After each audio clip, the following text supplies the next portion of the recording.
Morning सभी students को। मेरी आवाज़ आ रही है आप लोगों को सभी को? गुड मॉर्निंग सर जी। Good morning. Good morning sir. Good very morning. Good morning sir. Good morning सभी को। Good morning sir. Good morning.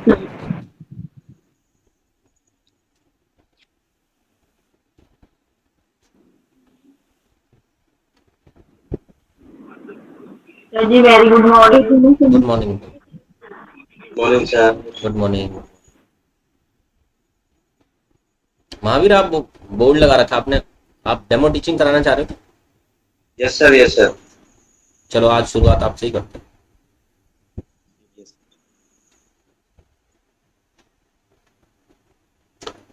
Mahavir की स्क्रीन को पिन कर लो आप सब लोग।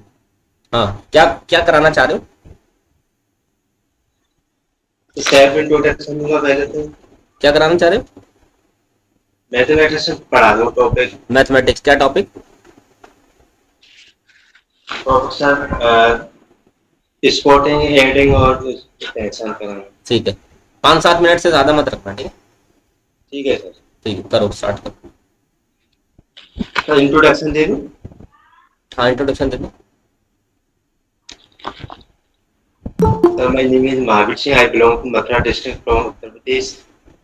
My schooling education completed 2000 UP board Allahabad and BSc completed 2003 Dr. B.R. Ambedkar University Agra and B.Ed Bachelor of Education completed also 2007 Dr. B.R. Ambedkar University Agra and 4 month computer course completed 2004 NIT Delhi. And my hobby is garden and planting. Thank you sir. ठीक है।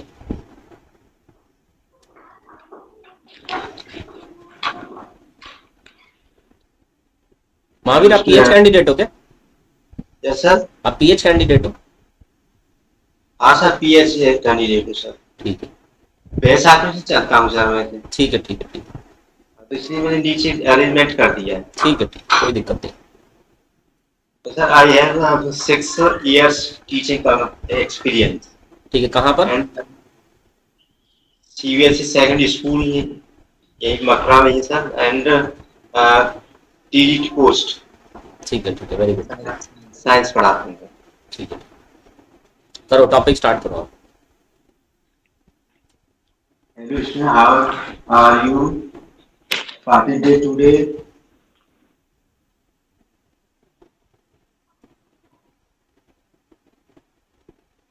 Twenty one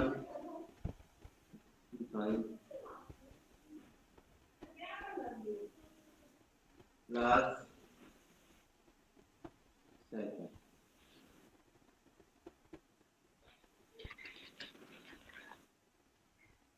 student 40 present 38 and absent student 2.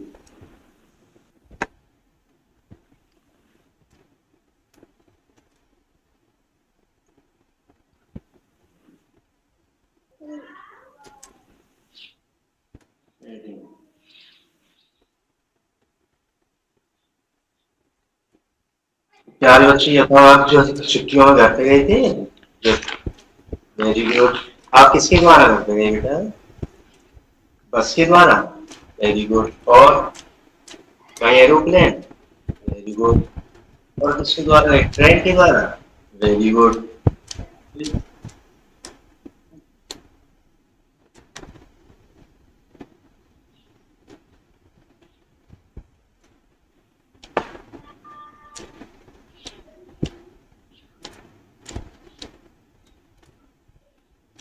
What is this? This is train.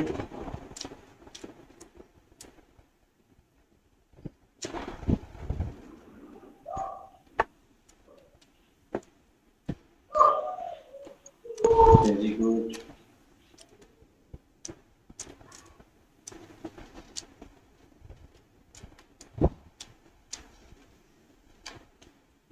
This is a train and have different shape.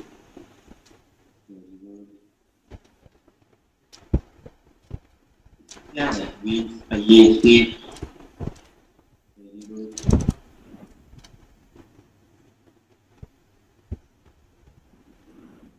Hello student, this is the trend and have a very difference of safe. Safe आकर के बारे आप जानते हो? What is this?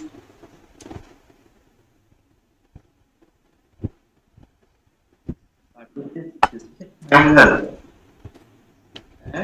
Very good.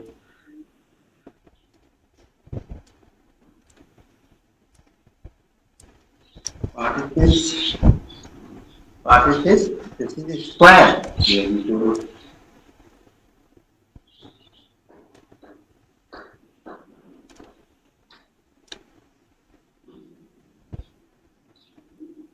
What is this? Rectangle. Very good. What is this? Circle. Very good.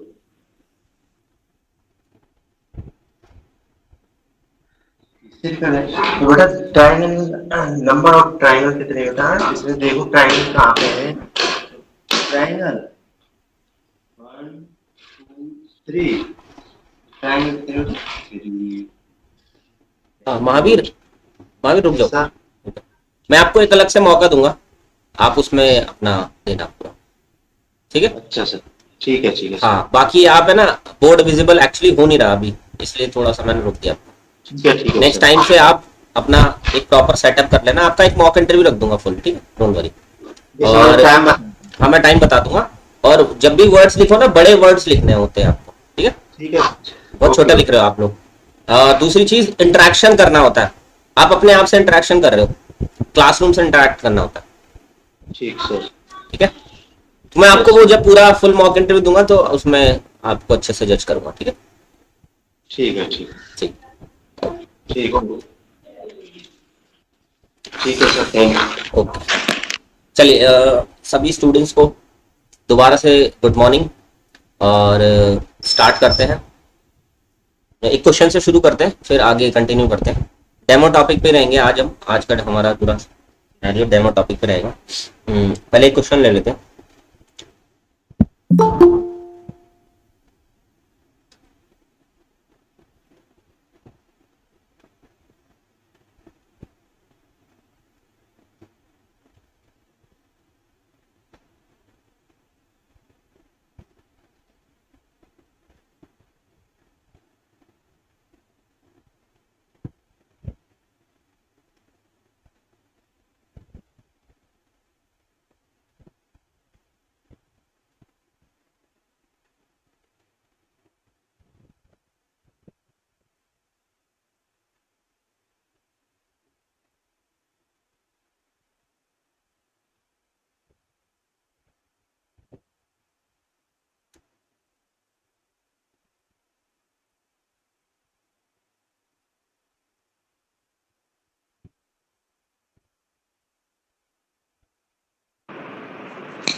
Sir बोलो, sir मुझे एक question पूछना है, पूछ सकती हूँ अभी? पूछो पूछो।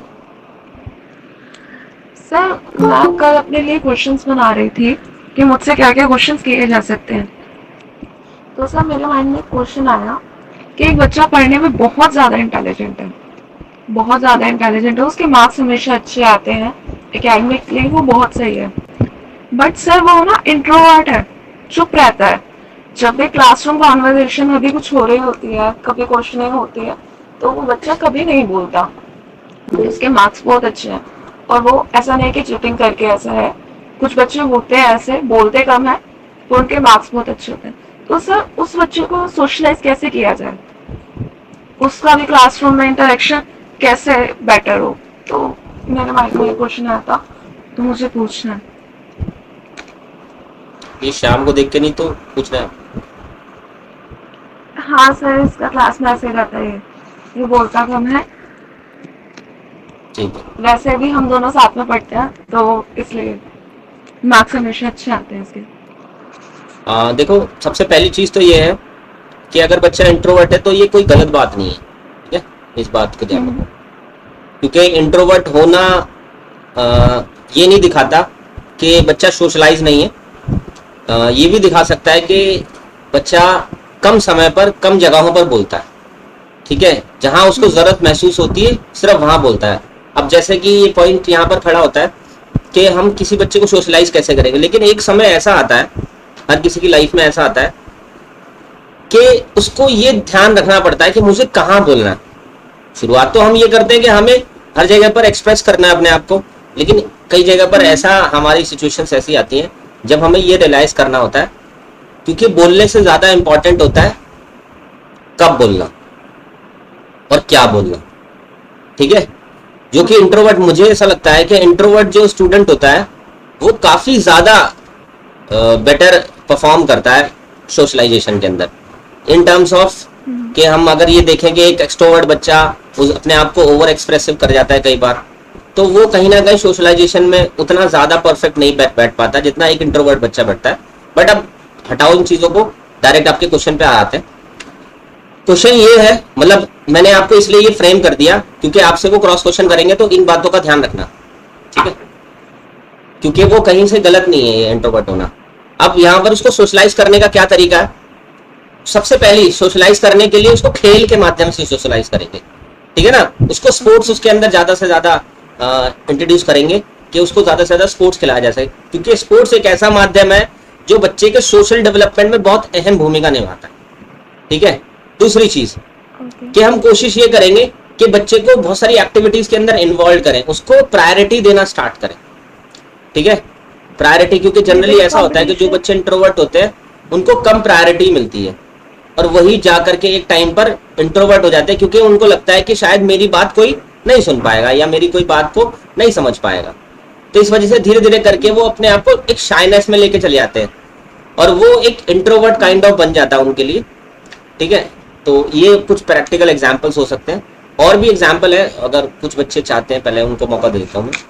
सर क्लास में अगर डिबेट रखवाई जाए किसी टॉपिक पर, हाँ, क्लासरूम में डिबेट भी रखाई जा सकती है बिल्कुल, लेकिन यहाँ पर बच्चे को सोशलाइज करने के लिए कुछ ऐसे सजेशंस भी देने पहले जरूरी है जिसमें डायरेक्टली वो इन्वॉल्व हो जाएगा। हो सकता है डिबेट में इन्वॉल्व ना हो, सर ऑरली क्वेश्चन किए जाए, उसका नाम हाँ, लेकर मतलब उसको इन्वॉल्व किया जाए किसी भी एक्टिविटी में, चाहे वो डिबेट की हो चाहे किसी भी, उसको इन्वॉल्व किया जाए जिसमें वो देखो कि किस में इंटरेस्ट ले सकता है वो, तो उससे थोड़ा ज्यादा बेटर हो सकता है। और वैसे आप यहाँ पर ये भी आंसर कर सकते हो कि सर इंट्रोवर्ट होना कोई गलत एंगल नहीं है, मतलब एक पर्सनालिटी में इंट्रोवर्ट पर्सनालिटी भी एक मेजर पर्सनालिटी का हिस्सा होती है, ठीक है। हम एक मिक्स पर्सनालिटी को अगर डिफाइन करें ना, एक अच्छी पर्सनालिटी किसको बोला गया है, वो मिक्स पर्सनालिटी है जिसमें इंट्रोवर्ट भी आता है और एक्सट्रोवर्ट भी आता है, क्योंकि हाँ, क्योंकि जब हम दोनों के कॉम्बिनेशन को रखते हैं ना तो हम एक परफेक्ट पर्सनालिटी को डिफाइन करते हैं। मैं समझाऊंगा, अभी पहले इनके आंसर ले लूं फिर बताता। हाँ ऋषि सर, बच्चे को सपोर्ट लीडर भी बना के इसे एक्स्ट्रा मौका दिया जा सकता है, क्योंकि उसकी वहाँ मजबूरी हो जाएगा अधिक से अधिक अपने जो उसके टीम मेंबर है उनको किसी न किसी तरह वर्क कराना और उन्हें अपनी टीम को आगे ले जाना, उन्हें किसी न किसी तरह लीड तो करेगा वो, ठीक है। हो सकता है रिस्पॉन्सिबिलिटी, बच्चे को रिस्पॉन्सिबिलिटी दे करके, उसको जिम्मेदारी दे करके हम उसको मौका दे सकते हैं कि उसको प्रायोरिटी मिले और वो लोगों के बीच में अपनी बात को रख सके। सर मेरी क्लास का एक स्टूडेंट था, क्लास 12th में है, तो वो भी ऐसे ही इसी प्रकृति का था, शांत स्वभाव का, तो उसको भी उसके 92% ऑब्टेन किए उसने। तो सारी एनर्जी चीजें बच्चे जो है इस टाइप के होते हैं तो वो पढ़ाई में लगाते हैं, तो उनको हम जो को-करिकुलर एक्टिविटीज होती हैं, क्लास मॉनिटर्स बना सकते हैं, उसको हम जो है बहुत सारी जिम्मेदारी दे सकते हैं, उसको जो है कम्युनिकेशन सुधर जाएगा, एजुकेशन, ठीक है, ये भी कर सकते हैं। और क्या हो सकता है, कोई और बच्चा?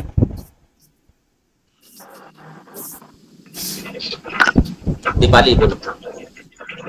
सर कुछ ऐसी एक्टिविटीज भी करवा सकते हैं जिसमें जैसे बच्चे को किसी चीज में इंटरेस्ट है, जो उसकी हॉबी है, तो उससे रिलेटेड एक्टिविटीज क्लास में करवाएं, जिससे जो भी जैसे करनी पसंद है तो वो उसमें एक्सप्रेसिव ज्यादा होगा, तो वो अपनी बात को रखना सीखेगा, ओपिनियन रखना सीखेगा। तो जब वो ऐसे करेगा तो धीरे धीरे वो एक मिक्स पर्सनालिटी में आ जाएगा, क्योंकि इंट्रोवर्ट से डायरेक्ट एक्सट्रोवर्ट तो नहीं हो जाएगा, बट वो बात रखना सीख जाएगा अपनी। ठीक है, बहुत बढ़िया। ऐसे में शेयर करना सीखेगा। हाँ आरती। और hello sir. Hello. Yes sir. Sir group activity group में मतलब कि बच्चों को बैठा सकते हैं। कोई भी हम जैसे टास्क कर रहे हैं तो हम ग्रुप एक्टिविटी में बैठा के बच्चे को बोलने का मौका दें। हर बच्चा अपने अपने एक्सप्रेशन को एक्सप्रेस करेगा और धीरे धीरे वो बोलना सीखेगा कि मेरी भी बात को इम्पोर्टेंस मिल रही है यहाँ पे। तो ये चीज हम कर सकते हैं। हाँ इम्पोर्टेंस देना ज्यादा इम्पोर्टेंट है, क्योंकि जब आप इम्पोर्टेंस दोगे या प्रायोरिटी देना स्टार्ट करोगे ना, तो धीरे धीरे वो इनिशियली देखोगे तो आप वो एक्सट्रोवर्ट बनने की कोशिश करेगा, क्योंकि इंट्रोवर्ट बच्चा बनता तब है जब प्रायोरिटीज कम मिलती हैं, जब इम्पोर्टेंस नहीं कम मिलती मिलती तो। है, हाँ जब उसको पार्टिसिपेशन कम कराया जाता है, तो वो कहीं ना कहीं इंट्रोवर्ट पर्सनालिटी बनने की तरफ चला जाता है। ठीक है, लेकिन इंट्रोवर्ट पर्सनालिटी को सर गलत मैं सेंस में भी मत लो कोई भी, मैं ये कहूंगा, क्योंकि इंट्रोवर्ट पर्सनालिटी को अगर आपने गलत सेंस में लिया तो एक टीचर के लिए सही नहीं है, क्योंकि हर बच्चा डिफरेंट पर्सनालिटी से आता है और डिफरेंट पर्सनालिटी में भी बहुत सारे बेनिफिट्स हैं। मतलब इंट्रोवर्ट पर्सनालिटी की बहुत सारी क्वालिटीज हो सकती हैं, एक्सट्रोवर्ट पर्सनालिटी की बहुत सारी क्वालिटीज हो सकती हैं, इंट्रोवर्ट के बहुत सारे डिसएडवांटेजेस हो सकते हैं और एक्सट्रोवर्ट के भी बहुत सारे डिसएडवांटेजेस। तो ये पर्सनालिटी टाइप्स ऑफ पर्सनालिटीज है। ठीक है, तो इसमें आप सजेशन दे सकते हो, जैसे कि यहाँ पर क्वेश्चन बच्चे का था कि उसको सोशलाइज कैसे करेंगे, तो यहाँ पर आंसर किया जा सकता है कि हम सोशलाइज ऐसे करेंगे भाई, इसको इंपॉर्टेंस देंगे, उसको खेल के माध्यम से, एक्टिविटीज के माध्यम से, रिस्पॉन्सिबिलिटी होल्ड करा के, ये बिल्कुल अच्छा हो सकता है। चलिए ओके सर। कौन कौन बच्चा बता चाहता है और? सर मैं हाँ जी बोलो।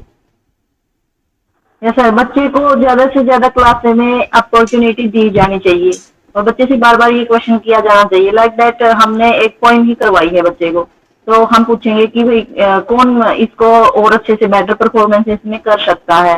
और जब वो स्पेशली उसका नाम लेके बोलेंगे कि आप करके दिखाइए, और अदर बच्चों से फिर ये पूछेंगे कि भाई इसने कैसा किया, अच्छा किया ना। साथ में और बच्चों को भी लेके चलेंगे सर, ऐसा नहीं लगेगा कि सिर्फ इसी को इम्पोर्टेंस दी जा रही है। तो बच्चों को अदर को भी इसमें कनेक्ट करेंगे और उस बच्चे को भी सर।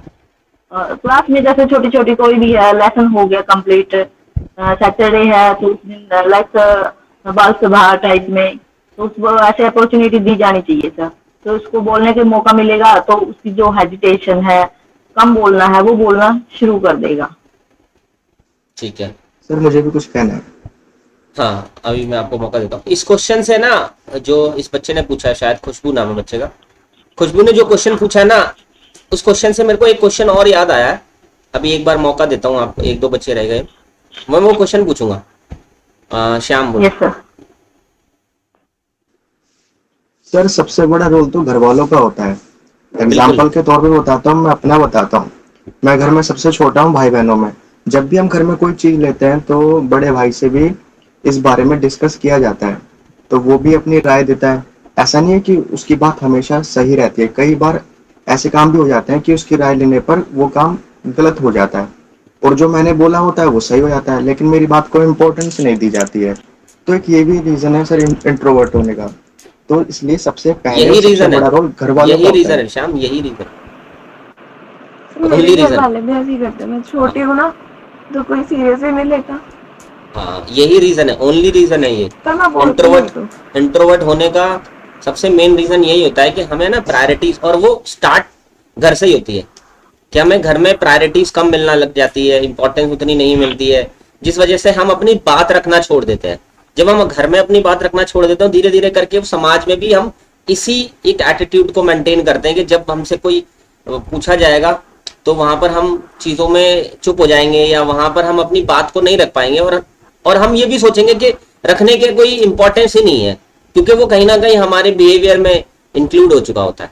तो वो कहीं ना कहीं हम एक इंट्रोवर्ट काइंड ऑफ पर्सनैलिटी बन जाते हैं। और श्याम, ये मुझे लगता है कि ऐसा ना होना एक स्ट्रेंथ भी क्रिएट करता है। ठीक है, मैं आपको बता दूं तो, मैं रियलिटी बोलूं तो मैं खुद इंट्रोवर्ट काइंड ऑफ पर्सनैलिटी हूँ। आप सब लोग बिलीव नहीं करोगे, बट मैं इंट्रोवर्ट हूँ। ठीक है, तो श्याम से भी सर ज्यादा इसका मेरा इंट्रोवर्ट एक हूँ। फायदा है। हाँ जी, सॉरी मैं आपकी बात काट रहा हूँ सर, इसका एक फायदा है। जैसे जो बहुत लोग फायदे ज्यादा हैं, एक बोलते नहीं हैं बहुत तो फायदे हैं। सर मैं अभी एक बता देता हूँ। हाँ। जो लोग बहुत बोलते हैं वो क्या होते हैं, उनकी जल्दी बातचीत बिगड़ जाती है सामने वाले से। और जो कम होते हैं, जो सुनने में ज्यादा बिलीव करते हैं, तो उनकी मतलब कि बात कांटेक्ट उनके अच्छे बने रहते हैं। देखो, ज्यादा बोलने वाला झूठ भी बोलेगा, ज्यादा बोलने वाला गलत भी बोलेगा, ज्यादा बोलने वाला बकिन्ने भी लग जाएगा। जैसे एक कहावत है, बड़ी फेमस कहावत है, बोलो चालो बको मत। ये बड़ी फेमस सी कहावत। जी सर। तो इंट्रोवर्ट पर्सनालिटी अच्छी होती है। मैं खुद बता रहा हूँ कि मैं खुद इंट्रोवर्ट पर्सनालिटी हूँ, और श्याम जो आप एक्सपीरियंस कर रहे हो, मैंने भी सेम एक्सपीरियंस किया हुआ है ये। और लेकिन मैं यहाँ पर आपको सजेशन देना चाहूंगा, जो भी बच्चे, हमारे बहुत सारे बच्चे होंगे, सिर्फ श्याम ही नहीं है कि इंट्रोवर्ट है, बहुत सारे बच्चे इंट्रोवर्ट है। अच्छा, ये कहावत समझ नहीं आई, समझाता हूँ कहावत क्या है। तो इंट्रोवर्ट पर्सनालिटी होने से आपको नुकसान पता क्या है? प्रोफेशनली नुकसान है आपको। तो आपको यहां पर ये बात अंडरस्टैंड करनी पड़ेगी कि अगर आप एज टीचर इंट्रोवर्ट है ना, तो ये कहीं से भी एक्सेप्ट नहीं किया जा सकता। तो आप अपनी वीकनेस में कभी भी इंट्रोवर्ट मत बताना कि सर मैं इंट्रोवर्ट हूं, ये मत बताना। दूसरी चीज कि ये कैसे भी फील नहीं होना चाहिए उनको कि आप इंट्रोवर्ट काइंड ऑफ पर्सनालिटी हो। जैसे कि आप लोगों से मैं क्वेश्चन पूछता हूं, ठीक है, मेरे को आंसर करना। क्या आप लोगों को लगता है कि मैं इंट्रोवर्ट हूं? No sir. नहीं लगता। और कोई बच्चा बताओ। No sir. नो। मुझे लगता है कि किसी भी बच्चे को ऐसा नहीं लगता होगा कि मैं इंट्रोवर्ट हूं, लेकिन मैं आपको ये रियलाइज कराना चाहता हूं कि मैं 100% इंट्रोवर्ट, 100%। अगर प्रोफेशनली हटा दो तो प्रोफेशनली में 1% भी इंट्रोवर्ट नहीं। ये मैं सीरियसली आपको बोल रहा हूं, इसलिए क्योंकि ये बात की पहचान आप लोगों ने ही करा दी कि मैं प्रोफेशनली इंट्रोवर्ट नहीं हूं, क्योंकि आप लोगों को लगता है कि मैं बहुत एक्सट्रोवर्ट हूं, मैं चीजों को बहुत अच्छे से बेहतर तरीके से रखने की कोशिश करता हूं। और ऐसा है, जब मैं समाज का हिस्सा हूं, जब मैं प्रोफेशन का हिस्सा हूं, तब मैं अपने आप को एक्सट्रोवर्ट, अपने आप को डेवलप किया मैंने। तो मैं सब बच्चों को यही बोलूंगा कि जब आप एज टीचर खड़े होते हैं ना किसी प्लेटफॉर्म के ऊपर, या आप एक समाज का हिस्सा जब बनते हैं, वहां पर आपको इंट्रोवर्ट बनना जरूरी नहीं है, या इंट्रोवर्ट बनने से काम नहीं चलेगा।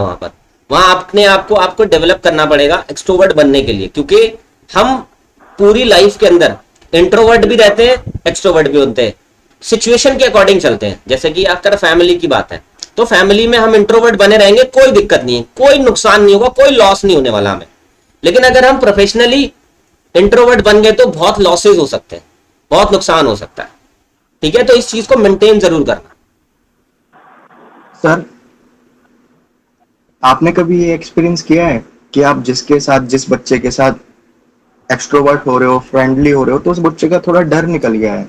बिल्कुल, मैं हर बच्चे का, अब तो आपको उस चीज को बताऊं। कैसे हैंडल किया जाए? आप बिल्कुल। बच्चों को मार भी नहीं सकते हैं, बिल्कुल, बिल्कुल। डांट भी नहीं सकते हैं। बिल्कुल।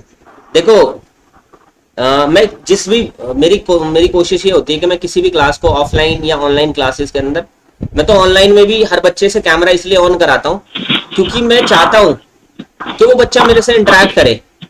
और इंटरेक्ट करने के साथ साथ सबसे पहले मेरी कोशिश ये होती है कि मैं हर बच्चे को कंफर्टेबल फील कराता हूं। जैसे आप सब लोगों को मैं बहुत कंफर्टेबल फील कराने की कोशिश करता हूं। क्यों कंफर्टेबल फील कराने की कोशिश करता हूं? क्योंकि आप हर एक बात मेरे से शेयर करें, आप हर एक बात को मेरे साथ डिस्कस करें, और आप कोई भी चीज मुझसे कोशिश करें कि मैं सर को बताऊं और सर मुझे आंसर दे।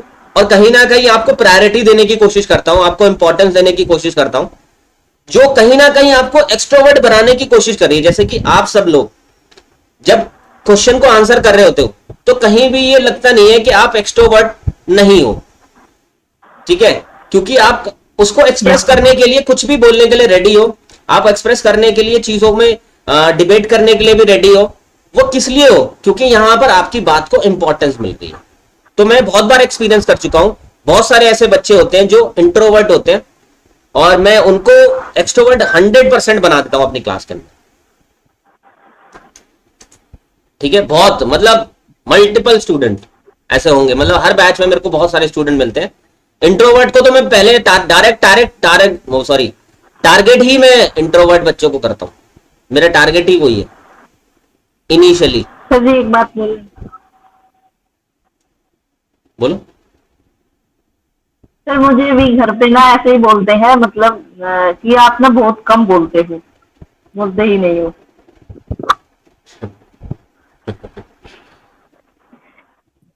तो क्या? मतलब कोई भी रिलेटिव है, सिस्टर है, जैसे वो है, तो वो बोलते बस अपने काम से काम मतलब रखते हो, आप ज्यादा बोलते ही नहीं हो। हाँ, तो वो आपकी हैबिट बन गया। एक्चुअली क्या होता है, ये श्याम ने जो एक्सपीरियंस किया ना, ऐसा ही होता है। क्या होता है कि हम अपने बच्चों को ना उतनी प्रायोरिटी नहीं दे पाते कई बार पेरेंट्स के तौर पे, जो प्रायोरिटीज देनी चाहिए उनकी बात को। जैसे अब आजकल की पेरेंटिंग में और पहले की पेरेंटिंग में ना ये फर्क आता है। आज की पेरेंटिंग ऐसी है कि हर अपने बच्चे को ना उतनी इज्जत देते हैं, उतनी रिस्पेक्ट एंड रिगार्ड देते हैं जितनी वो अपने आप को देते हैं।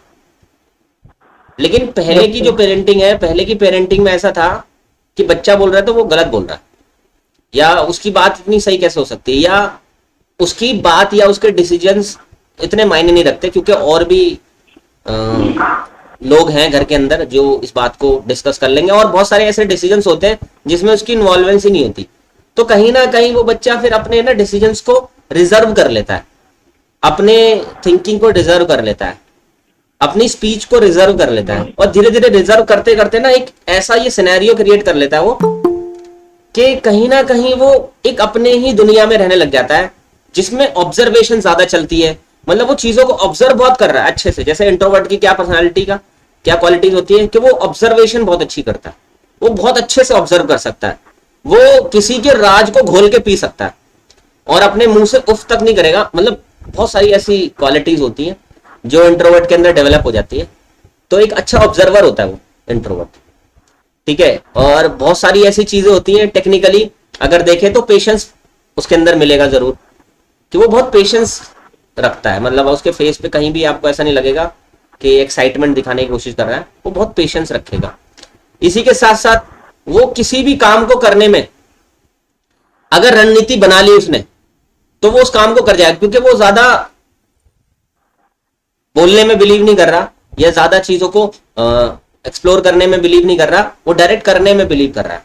अब एक कहावत मैंने जैसे बोली थी, एक बच्चे ने पूछी सर कहावत क्या है।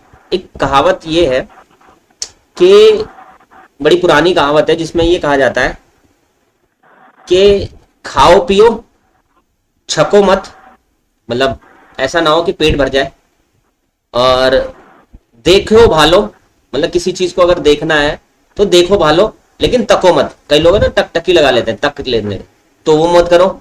इसी तरीके से कहा जाता है बोलो चालो, मतलब आप बात करो, जिससे भी करनी है ना बात करो, बको मत, मतलब कुछ भी मत बोलो। तो ये इसलिए बोली जाती है कि बोलो चालो बको मत। एक्सट्रोवर्ट काइंड ऑफ पर्सनालिटी वो बको वाले में आ जाते हैं, ठीक है।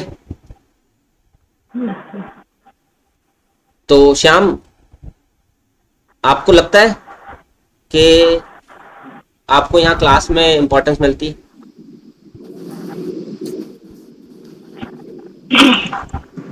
सॉरी सर,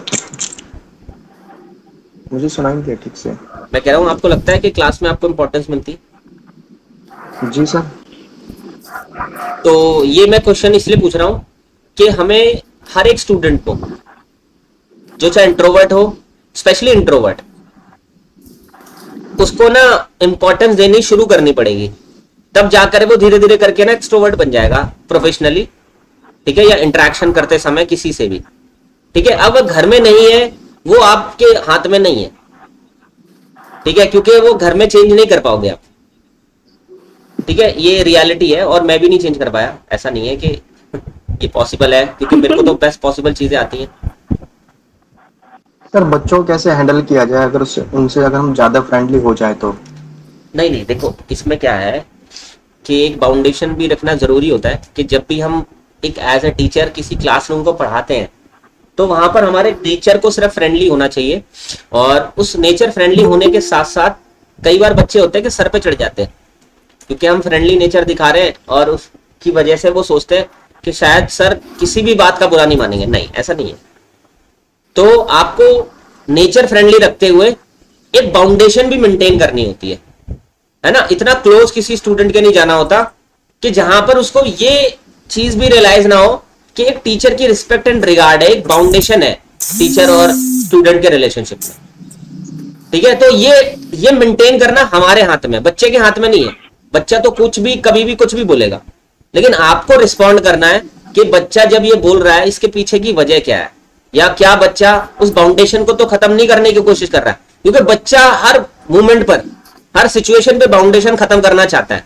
उसका तो फायदा है बाउंडेशन खत्म करने में, लेकिन अल्टीमेटली उसका नुकसान है, मैं आपको सच्चाई बताऊं, क्योंकि जब तक बाउंडेशन नहीं बनी रहेगी ना, तो वो टीचर की बात को एज इट इज फॉलो नहीं करेगा, उसको कहीं ना कहीं ये रियलाइज होगा। अब जो बच्चे अच्छे होते हैं, मतलब जिनको अच्छे स्टूडेंट्स की श्रेणी में रखा जाता है, वो कभी भी ना बाउंडेशन खत्म नहीं करते टीचर के और अपने रिलेशनशिप के बीच में।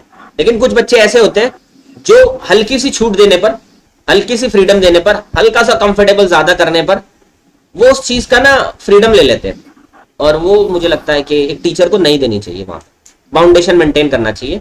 और टीचर स्टूडेंट के रिलेशनशिप को डिफाइन करने के लिए एक दोस्त का रिलेशनशिप नहीं होता, एक एल्डर या जो स्टूडेंट है वो यंगर के तौर पर देखा जाता है, मतलब एल्डर ब्रदर या एल्डर सिस्टर। इसी तरीके से स्टूडेंट को यंगर ब्रदर या यंगर सिस्टर के तौर पर देखा जाता है। ठीक है, ये रिलेशनशिप डिफाइन किया गया है हमारे टीचिंग प्रिंसिपल्स। सर एक बार मैं खान सर की वीडियो देख रहा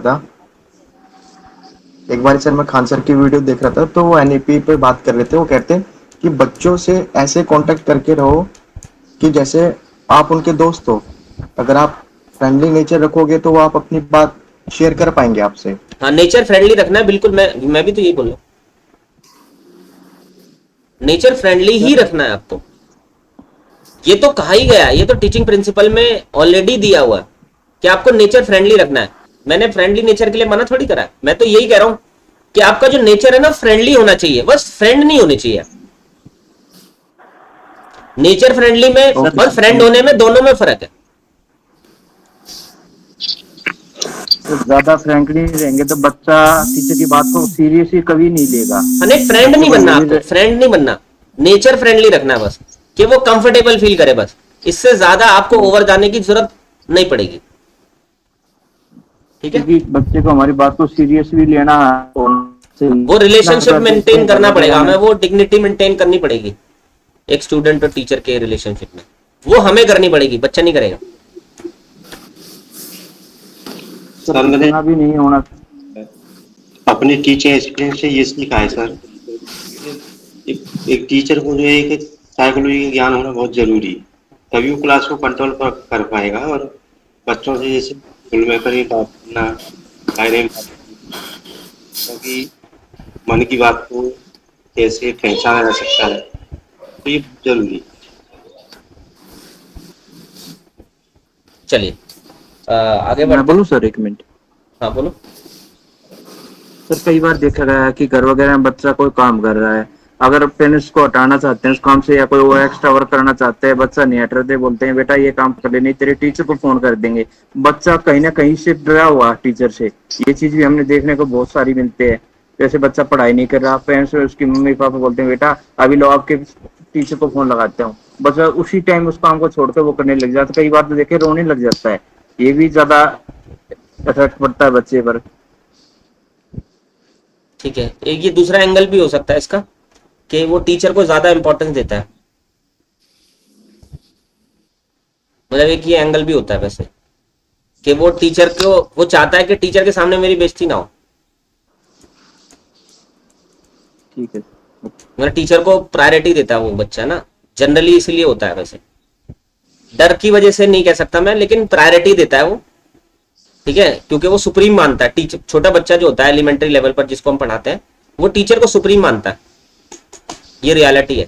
और देखो एक बात बताता हूं मैं आपको, जो छोटा बच्चा होता है ना, जो एलिमेंट्री लेवल का बच्चा होता है, आप अगर उससे फ्रेंडली नेचर रखोगे ना, वो कभी इतनी ज्यादा फ्रीडम नहीं लेगा, ये मैं आपको सच्चाई बता देता हूँ। हो सकता है कि शरारत ज्यादा करे, लेकिन वो फ्रीडम उतनी नहीं लेता। और सबसे ज्यादा रिस्पेक्ट और रिगार्ड अगर कहीं है ना किसी भी एजुकेशन में, वो प्राइमरी लेवल पर है।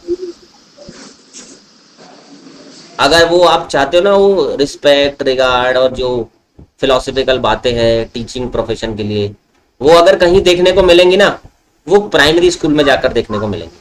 मतलब इमोशन से भरा होता है प्राइमरी स्कूल, इतने ज्यादा इमोशंस होते हैं, इतने ज्यादा इमोशन होते हैं कि आप रोज इमोशनल होकर के आओगे।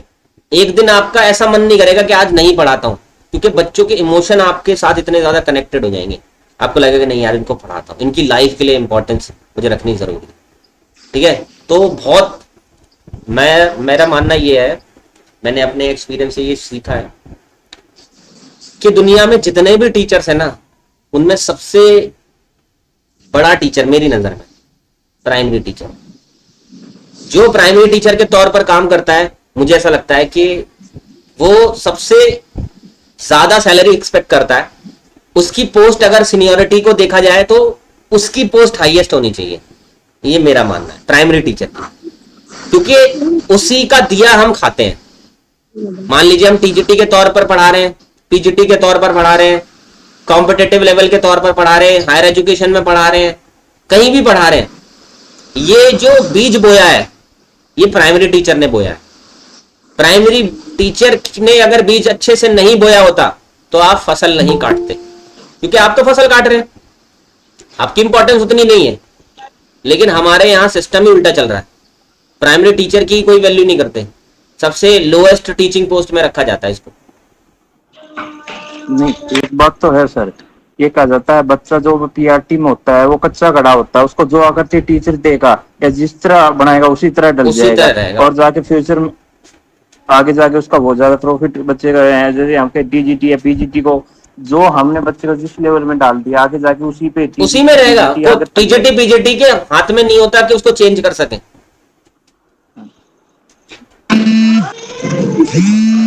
तो ये ट्रैक दूसरा बजा हुआ है, इसलिए इस ट्रैक को हमें समझना पड़ेगा। सबसे पहले तो आप लोग भाई इसको यार करो। हाँ जी, खुशबू।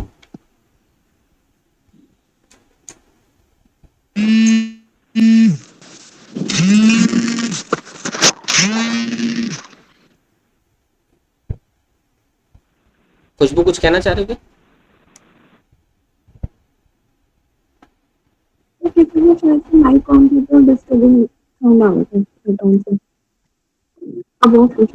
सर जैसे आपने कोई क्वेश्चन पूछा हुआ सर, जैसे कि अपनी मम्मी से फ्रेंडली रिलेशन है बट मम्मी के आंख दिखाने पर ही डर जाते हैं।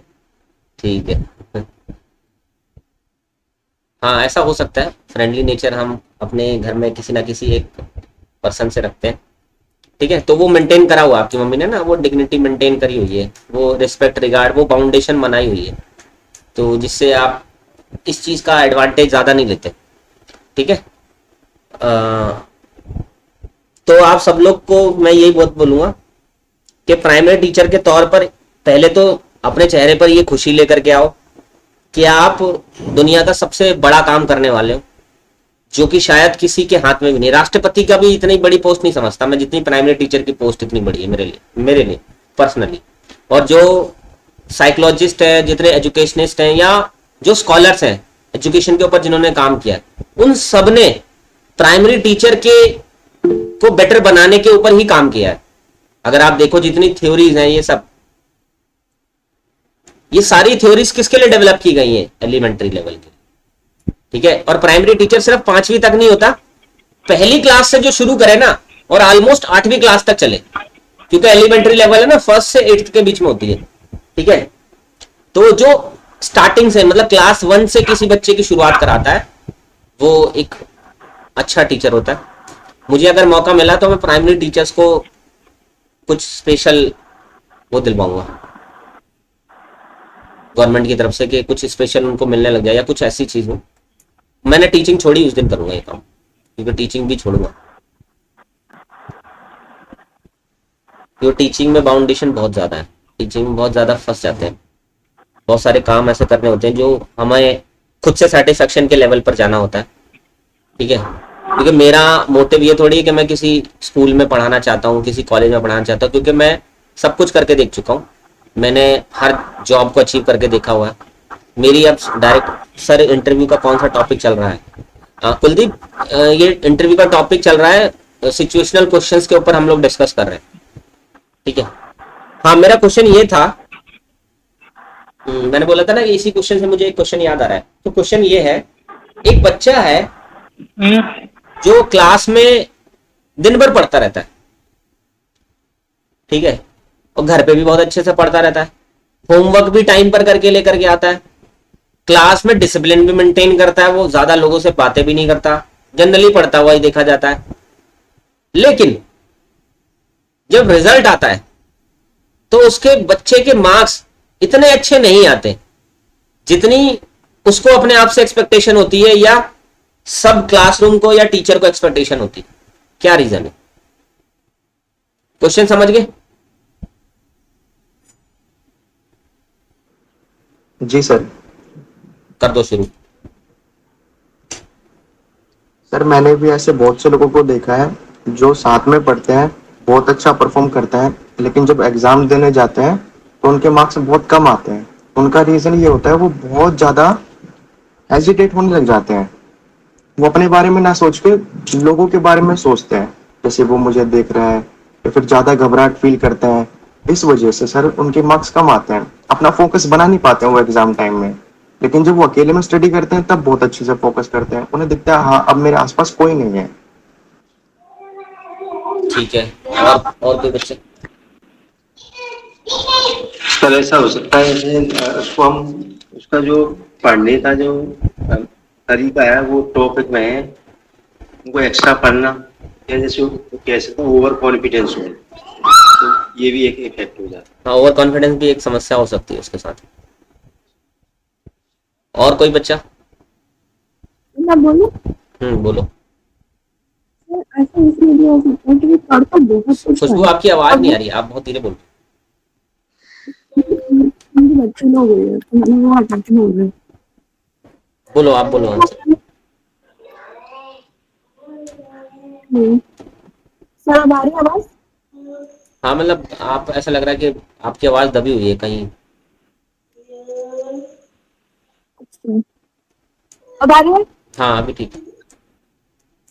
सर ऐसा इसलिए हो सकता है पढ़ता बहुत कुछ है, पर लेकिन जो उसे पढ़ना चाहिए वो क्वालिटी कंटेंट नहीं पढ़ रहा, इसलिए भी हो सकता है। जो एग्जाम में आना है वही उसको कम प्रायोरिटी दे रहा है, बहुत कुछ पढ़ रहा है तो क्वालिटी कंटेंट नहीं आया, तो टीचर से डिस्कस करके नहीं पढ़ रहे हैं। तो कुछ भी पढ़ लेना और एग्जाम में क्या आने वाला है वो पढ़ना बहुत डिफरेंट है, और हो सकता है उसका एग्जाम से याद नहीं आपके हुए क्वेश्चन भी ठीक है। नहीं। रश्मि,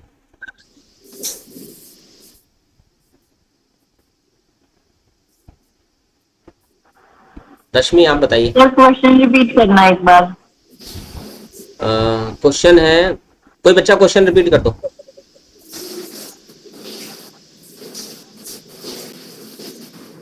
एक बच्चा है जो पढ़ता बहुत अच्छा है, लेकिन एग्जाम में उसके कम नंबर आते हैं, ऐसा क्यों? रश्मि,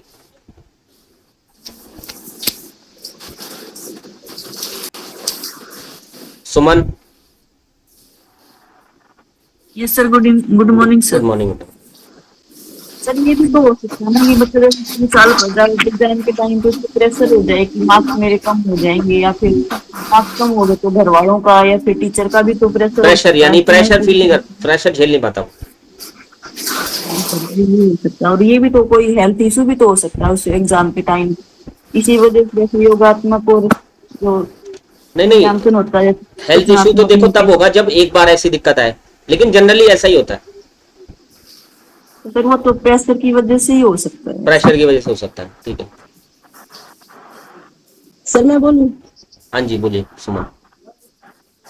सर मुझे लगता है कि बच्चे का ज्यादा प्रैक्टिकली ना होना, बस वो थ्योरी पर ध्यान देता है, एक उसका सोचना होना। जैसे मैंने नोटिस किया है ज्यादातर बच्चे जो रूम में सीमित रहते हैं अपने बस पढ़ाई पे ध्यान देते हैं। कुछ बच्चे होते हैं जो बाहर बच्चों में घूमते भी हैं, दोस्त बनाते हैं, या फिर कहीं ज्यादा मतलब इन्वॉल्व होते हैं किसी भी चीज में, तो उन बच्चों में मेरे को लगता है प्रैक्टिकली नॉलेज ज्यादा हो जाती है। और अगर उनको ना थ्योरी भी नहीं पता ना, तो वो सिचुएशन के अनुसार जैसे आसपास देखते हैं तब भी वो बच्चा उस सिचुएशन से क्रिएटिव थिंकिंग के जरिए भी कर सकता है अपना अच्छा परफॉर्मेंस। तो याद करने की जरूरत नहीं पड़ती, वो देखता है, सीखता है और वो उसी के बेस पे भी आंसर कर सकता है फिर। जैसे उसने जो बुक में नहीं पढ़ा लेकिन अपने आसपास देखा कि हाँ ऐसा हुआ था वैसा हुआ था, तो उसके माइंड में है ना वो एकदम बैठ जाता है कि ये ऐसा तो मैंने वहां पे फील किया है। तो उसको मेरे को लगता है बुक ही सीमित न होकर के सोच के बनना। जैसे आजकल बच्चे अपने रूम में या घर में सीमित होते हैं, बच्चे पार्क वगैरह में खेलने नहीं जा पाते, तो जितने ज्यादा बच्चों से वो मिलता है जुलता है तो जैसे लैंग्वेज तो सीखता ही, उनके तौर तरीके भी सीखता है। तो मेरे को लगता है ये चीज है सोच लेना।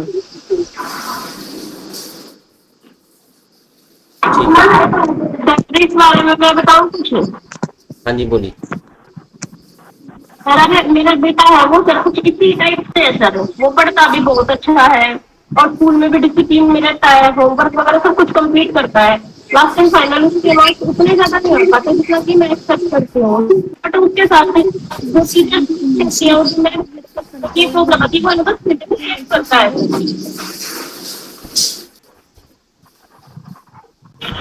जो उसको नहीं करनी चाहिए सर वो मिस्टेक कर जाता है सर।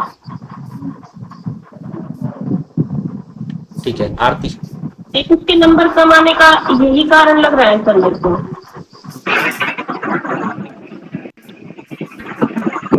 हाँ जी आरती बोलिए। हेलो। हाँ जी आरती।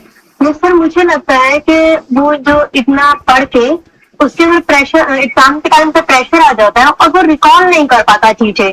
याद तो रहती है बट कई बार हम रिकॉल नहीं कर पाते। मेरे साथ ऐसा होता था तो मैं पढ़ती बहुत थी बट एग्जाम में मेरे उतना अच्छा नंबर नहीं आ पाता था, तो ये मैं हर बच्चे रिकॉल की नहीं कर पाती समस्या थी। ये हर बच्चे की समस्या है। पढ़ता वो सोचता है कि पढ़ता बहुत हूँ मैं, लेकिन फिर रिजल्ट नहीं ये आता सर मेरा। हाँ वो नंबर उतने अच्छे नहीं आ पाते थे इसलिए। अभी मैं देखो इसका आंसर मैं बताऊंगा आपको, इसका आंसर क्या है और वही आंसर होता है सर जनरली। मैं बताऊं सर? हाँ जी बोलो। हेलो। हाँ जी बोलो। मेरे हिसाब से सर बच्चे की आईक्यूसी कमजोर है, पूछा कुछ जा रहा है बता और कुछ रहा है, वो क्वेश्चन की खिचड़ी बना देता है कई बार। अच्छा उसको याद तो रहता नहीं अब क्वेश्चन क्या था। जैसे कल बच्चे भी कह रहे थे सर मेरे को अच्छा को पता होता है आंसर, माइंड में नहीं आता उस टाइम में, मैंने रहता भाई इसका आंसर देना है, रिलेटिव मिलता जो भी कुछ मिलता उसमें घुसा देता है अंदर। ठीक है। हेलो सर, मैं बताऊं? हाँ जी जल्दी। सर मेरे हिसाब से वो बच्चे मतलब कॉन्सेप्चुअल लर्निंग की बजाय रोड लर्निंग ज्यादा करता है, और जो अगर कॉन्सेप्चुअल लर्निंग की हो उसने समझ के आधार पर उसने अध्ययन किया हो तो वो एग्जाम टाइम भले ही अपने जीवन भर याद रखेगा, और अगर उसने रोड लर्निंग किया तो शायद मेरा मानना है कि एग्जाम टाइम पे वो भूल सकता है। और उसका एक कारण ये भी हो सकता है कि उसका प्राइमरी लेवल पर बेस कमजोर रहा हो, तो इस चक्कर में उसने रोड लर्निंग करी हो और एग्जाम टाइम पे वो भी मतलब भूल जाता हो। ठीक है। एक दीप्ति नाम की लड़की होगी, दीप्ति।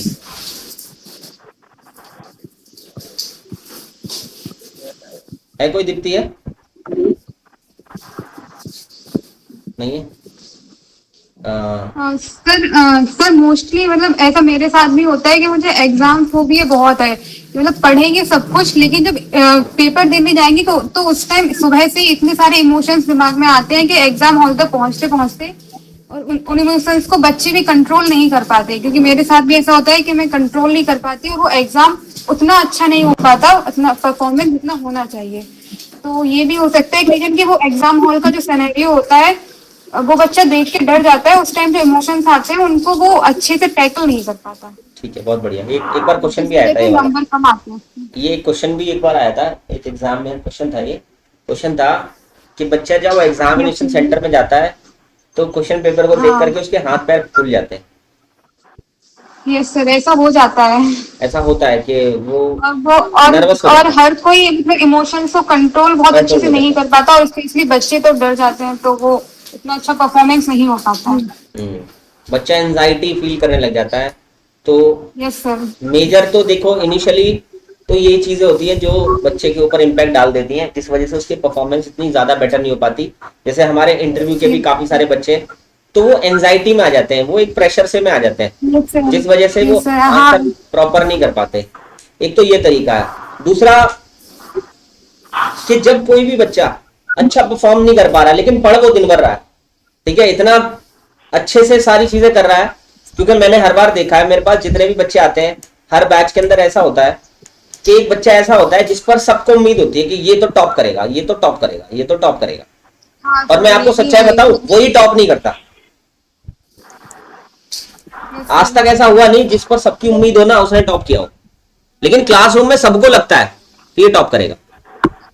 जॉब करेंगे तो वो प्रेशर जनरेट हो जाता है, तो वो नहीं हो पाता। उसका मतलब पता क्या है? इसका मतलब ये है कि वो बच्चा पढ़ ज्यादा रहा है, उसने अपने आप को इतना कंफ्यूज कर लिया है कि उसके दिमाग में उस चीज को अडेप्ट करने वाली या अंडरस्टैंडिंग के लेवल पर नहीं पहुंच पा रहा है वो उस पूरे कंटेंट के अंदर। जब हम ज्यादा कंटेंट कंज्यूम कर लेते हैं ना किसी भी टॉपिक का, किसी भी सब्जेक्ट का, मैं मेरी क्लास आएगा, एक मिनट रुक जाओ। तो उस कंडीशन में हम अपने आप को जब एक्सप्रेस करते हैं तो हमसे पूछा कुछ और जाता है और हम बता कुछ और देते हैं। जैसे एग्जांपल देता हूं मैं आपको,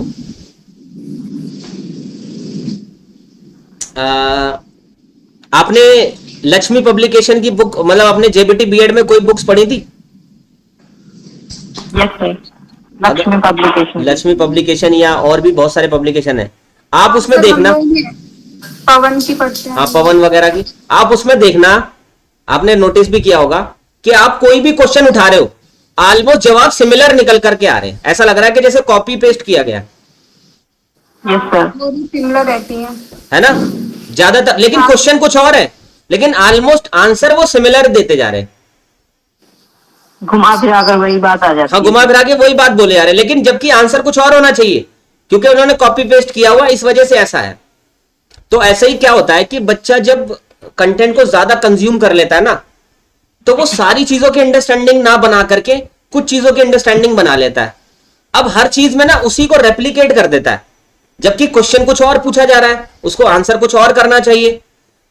अब लेकिन उसका दिमाग उस टाइम पर है ना लॉजिकली काम नहीं कर रहा, नहीं तो वो शायद अगर खुद से बना करके लिखे ना तो ज्यादा बेटर कर सकता है। जैसे कि कुछ बच्चे जो चीजों को ज्यादा अच्छे से नहीं पढ़ पाते, लेकिन जब वो बना करके लिखते हैं ना तो वो लॉजिकली काम करते हैं, वो अपना दिमाग अच्छे से फुल्ली उसके अंदर एग्जीक्यूट कर लेते हैं, और वहां पर जो आंसर लिखते हैं उस आंसर में उनको नंबर पूरे पूरे मिल जाते हैं, क्योंकि वो लॉजिकली काम कर रहे हैं। तो कंटेंट ज्यादा कंज्यूम करना, जो बच्चे ज्यादा पढ़ते हैं ना वो कभी अच्छा रिजल्ट नहीं ला सकते, ये मैं आपको सच्चाई बताता हूं।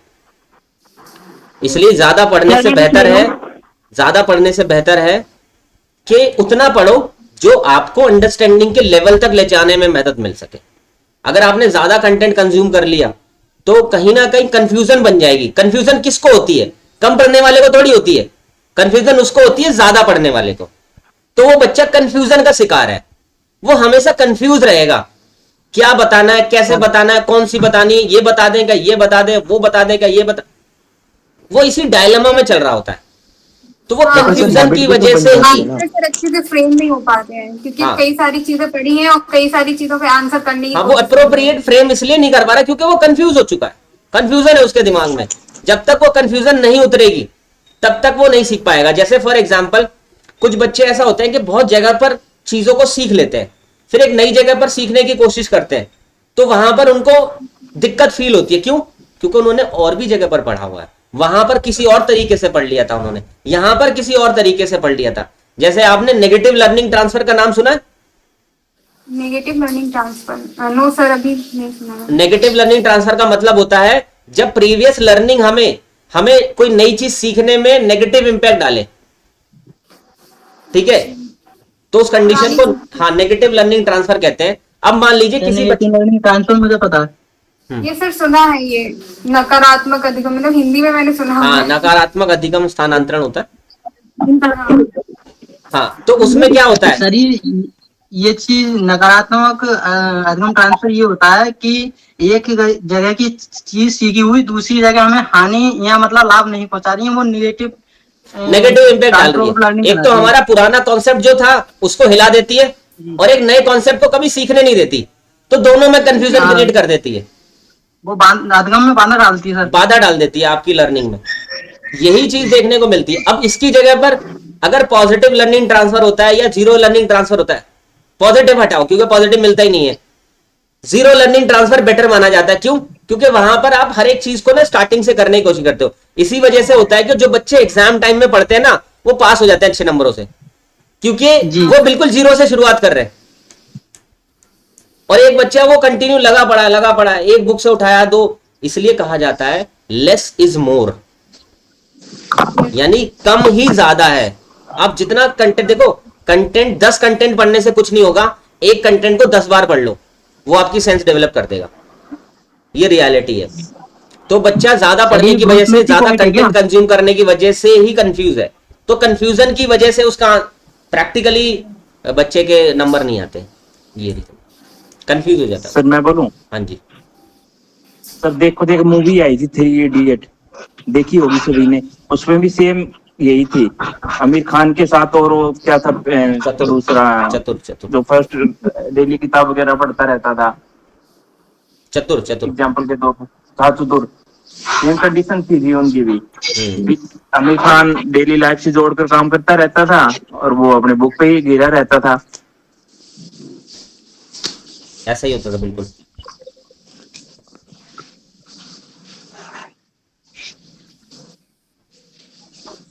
सर मैं बताऊं कुछ? हाँ सिया बताओ बेटा। सर ये इन सब कारणों के अलावा एक रीजन ये भी हो सकता है कि वो बच्चा अपना 100% दे रहा हो और उसके मतलब वो इतना इंटेलिजेंट बच्चा ना हो कि मतलब उसके 99% या 95%, 90 की रेंज में मार्क्स आए, लेकिन वो अपना 100% दे रहा है। जितना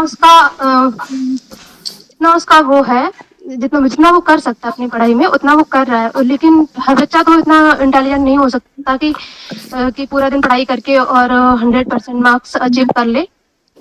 तो मुझे ये लगता है वो अपने पेस में अपने पढ़ाई करके जितना उसका है उससे एवरेज मार्क्स लाता है। ठीक है, चलो एक नेक्स्ट क्वेश्चन और है, एक वो और पूछ लेते हैं।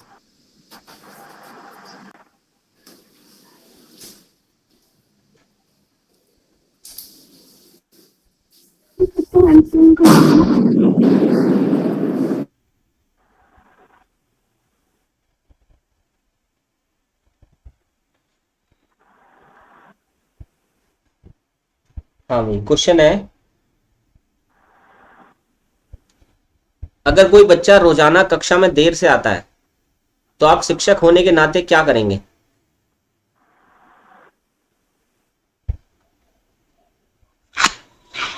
सर मैं बोलूं?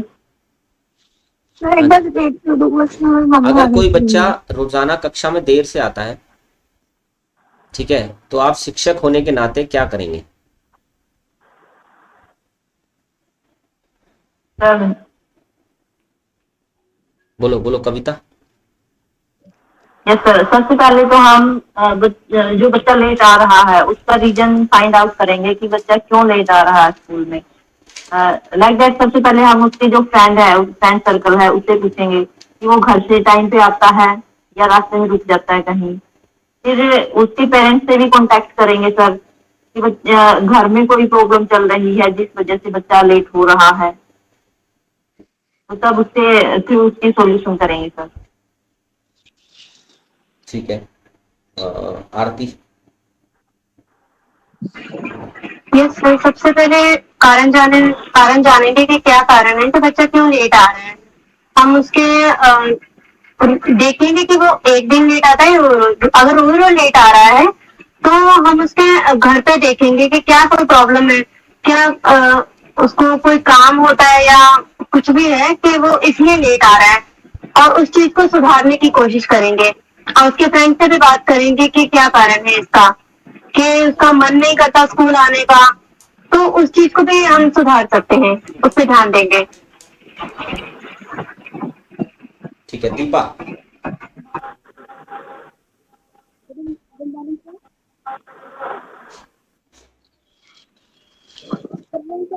दीपा आवाज आ रहा है आवाज नहीं आ रही है। लो सर। हाँ महावीर आप बोलो। बच्चा जैसे क्लास में लेट आ रहा है तो उसको एक तो उसी से हम पूछेंगे कि क्या कारण हुआ। कभी कभी बच्चे से बहाना आने से साइकिल पंचर हो गई, साइकिल खराब हो गई, चेन खराब हो गई, इस तरीके से। तो रियली अगर रेगुलर बच्चा लेट आ रहा है तो उसे कांटेक्ट करेंगे घर वालों से, कितने बजे से घर से चलता है, कहीं बच्चे कहीं क्लास में रुक रहा है, क्या प्रॉब्लम है इसको बता रहे हैं। फिर उसके पेरेंट्स को बुलाएंगे स्कूल में कि ये बच्चा इतने बजे आता है, स्कूल का टाइम जो है 8:10 का है और ये बच्चा जो है 8:30 बजे विद्यालय आ रहा है, तो ये बच्चा आप इसको टाइम से घर से भेजिए। और पेरेंट्स कहते हैं बच्चा तो टाइम से आता है, तो स्कूल में उसका रीजन जो है, उसकी जो कमी है वो वहीं सॉल्व हो जाए। ठीक है। और नेक्स्ट। सर मेरे हिसाब से इन सब कारणों के अलावा एक रीजन ये हो सकता है कि उसको क्लास में अच्छा ना लग रहा हो या स्कूल में कुछ ऐसी एक्टिविटी हो रही हो जो वो करने में मतलब सहज महसूस ना कर रहा हो, क्लासरूम में उसको मोनोटोनस फील हो रहा हो या उसको इंटरेस्ट ना हो रहा हो क्लास में। इन सब कारणों के अलावा ये रीजन हो सकता है। हाँ बोलो खुशबू। बेटा आपकी आवाज बहुत स्लो आ रही है। मतलब जल्दी सांस ना फूलती हूँ या काम अपना धीरे धीरे करता हूँ, धीरे धीरे हो सकता है ये वाला भी रीजन हो। और कुछ उसके पास का काम ही बहुत ज्यादा हो घर का, तो वो मैनेज नहीं कर पा रहा हूँ, वो क्लास में लेट आ रहा है। अच्छा ठीक है। दीप्ति, ओ सॉरी दीपाली।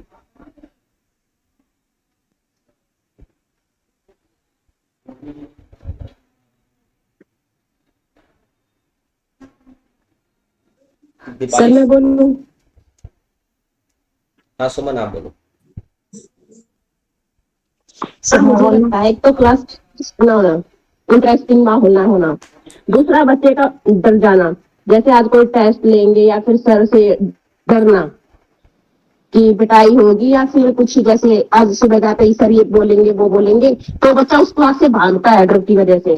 और तीसरा सर जैसे उसका इन्वायरमेंट, एक तो जैसे घर से तो निकला है लेकिन स्कूल में नहीं आ रहा है, तो उसकी संगत का पता लगाना, एक उसके दोस्तों से पता लगाना कि किन में उठ रहा है बैठ रहा है या क्यों नहीं आया स्कूल में, उसका रीजन तो जानेंगे ही हम। और मेरे को लगता है सबसे ज्यादा बच्चा स्कूल में टीचर से ही डरता है कि मुझे ये नहीं आता या मेरा होमवर्क कंप्लीट नहीं है, इस वजह से। ठीक है। हाँ जी सर एक कारण ये भी तो हो सकता है कि बच्चा दूर से आता हो और टाइम पे नहीं पहुंच पाता, और इस वजह से वो क्लास में डरने भी लग जाता है। सर कहीं मैं लेट पहुंचूं और जाने के बाद मुझे डांटना पड़े, इस वजह से वो पढ़ाई में भी पीछे छूट जाता है। सर ठीक है। और कोई बच्चा? श्याम आप भी बोलना चाह रहे हो? जी सर। बोलो। सबसे पहले तो बच्चे से ही पूछेंगे कि बेटा लेट क्यों आते हो, फिर जो बताएगा उसकी समस्या को सर हल करना है, उसकी प्रॉब्लम को सॉल्व करना है। मेरे हिसाब से इतना आंसर इसके इनफ है सर। नहीं इतना इनफ नहीं है, आपने बिल्कुल ही। सर अगर बच्चे ने झूठ बोल दिया कि भाई हाँ बच्चा तो बता दे, अपना रीजन दे देगा, तो फिर उसको कैसे मानेंगे? हाँ अपना रीजन दे देगा, वो जरूरी थोड़ी कि वो रीजन हो। सर जब सर, हम वो अपना कोई फ्रेंडली बहाना भी नेचर बना सकते रखेंगे, आपने भी जैसे बताया था, जब हम अपना फ्रेंडली नेचर रखेंगे तो बच्चा आपसे झूठ नहीं बोलेगा। नहीं वो तो ठीक उससे है, प्यार से पूछेंगे कि बेटा नहीं, लेट क्यों यार, आते हो। वो बात ठीक है, लेकिन आपको तो समाधान निकालना है। आपको ये एक्सपेक्टेशन नहीं रखनी ना कि वो सच बोल रहा है या झूठ बोल रहा है। आपको तो बेस्ट पॉसिबल सिनेरियो देख करके चलना है कि आप प्रॉब्लम का सॉल्यूशन निकाल रहे हो ना। आप एक्सपेक्टेशन पे नहीं चल सकते, आपको प्रैक्टिकल चलना पड़ेगा। जैसे कि मान लीजिए आपने बोला कि बेटा लेट क्यों आए थे सर, वो क्या है कि मेरे को ना घर से आने में देर हो जाती है क्योंकि ना मेरे को बस नहीं मिलती। अब आप समाधान निकालो जरा, क्या निकालोगे? तो सर मैं उस बच्चे को बोलूंगा कि बेटा थोड़ा घर से फिर जल्दी निकला करो आप। और वो फिर भी अगर आपके बोलने के बाद फिर भी लेट आ रहा है, फिर क्या करोगे? तो सर मैं उसके पेरेंट्स से बात करूंगा फिर पेरेंट्स मीटिंग में। अब ये सारे सॉल्यूशन देने हैं आपको। सर लेकिन मुझे इतना पता है कि जितना क्वेश्चन किया जाता है ना, अगर सर उसको ज्यादा फैला के बोलेंगे फिर उसमें से ज्यादा क्रॉस क्वेश्चन होंगे, फिर सर उसमें फंस सकते हैं। क्या इसमें दिक्कत जितना है? पूछा जाए क्या ना, दिक्कत है? क्या दिक्कत है? जल्दी घर मतलब इंटरव्यू से बाहर निकलने की ज्यादा जल्दी है? दो ना आंसर। तो इसमें डरते हो जल्दी क्या हो तो अच्छा आंसर है देने से? सर। क्रॉस क्वेश्चन से डर क्यों रहे हो? क्रॉस क्वेश्चन से डर क्यों रहे हो? अगर क्रॉस क्वेश्चन से डरोगे ना तो बहुत जल्दी बाहर आ जाओगे। क्रॉस क्वेश्चन से मत डरना। अगर वो आपसे क्रॉस क्वेश्चन करते हैं तो आप इस बात का ध्यान रखना। एक सेकंड है ना, ये चार्जिंग ऑफ होने वाली है।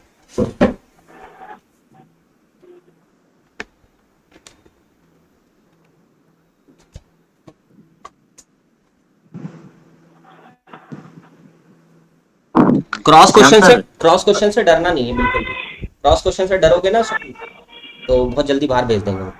आप ये मत सर सोचो कि वो डरने मैं की ज्यादा बात नहीं है, आंसर इसकी दूंगा। मेरे को अभी आंसर पता है। हाँ, ज्यादा आंसर दूंगा तो वो ज्यादा खराब होगा, नहीं। आपको सॉल्यूशन देना है उसका।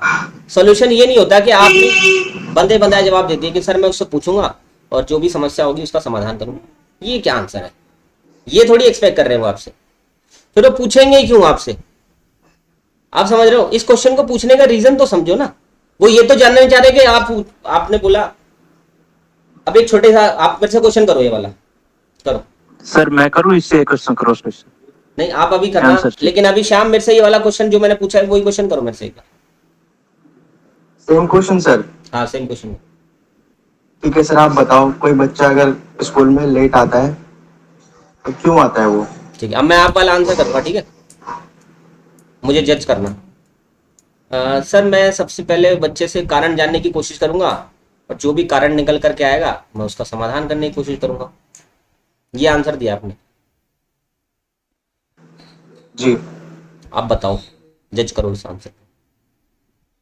या ये सुनना सर चाह अगर मैं क्या इंटरव्यूअर ज्यादा ये सुनना बोलूंगा चाह तो रहा वो है? बोलेंगे कि सर अगर मैं ज्यादा फैला के बोलूंगा तो बोलेंगे हमने आपसे एग्जाम्पल नहीं पूछा। अरे यार, इतना क्यों सोच रहे हो आप? आप जस्टिफाई करो ना, क्वेश्चन को जस्टिफाई करो श्याम। आप क्वेश्चन को जस्टिफाई नहीं कर रहे। आपने जो क्वेश्चन का आंसर किया है वो किसी भी कंडीशन में, ये सब स्टूडेंट बैठे हुए हैं, किसी भी कंडीशन में ये एक्सेप्टेबल नहीं है।